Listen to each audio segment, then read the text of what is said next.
దంపతుల మధ్య సఖ్యత లోపం ఉన్నవన్నీ కూడా తొలగిపోయి, అపార్థాలన్నీ తొలగిపోయి ఆనందంగా సుఖ సంతోషాలతో ఉంటారు. తల్లిదండ్రుల ఆరోగ్యం పట్ల కాస్త శ్రద్ధ వహించాలి.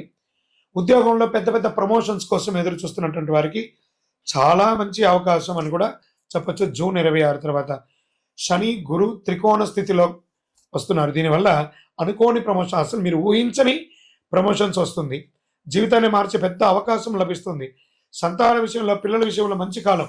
ముఖ్యంగా చదువు కోసం విదేశాలకు వెళ్ళాలనుకున్న వారికి, లేదా చదువుకొని ప్లేస్మెంట్ కోసం ఎదురు చూస్తున్నటువంటి వాళ్ళకి ఇదొక మంచి, వృషభ రాశిలో పుట్టినటువంటి విద్యార్థులకి ఇదొక యోగం అని కూడా చెప్పొచ్చు. ఇంకా షేర్ మార్కెట్ స్పెక్యులేషన్, వీటికన్నిటికీ కూడా చాలా అద్భుతమైనటువంటి సమయం ఈ 2026.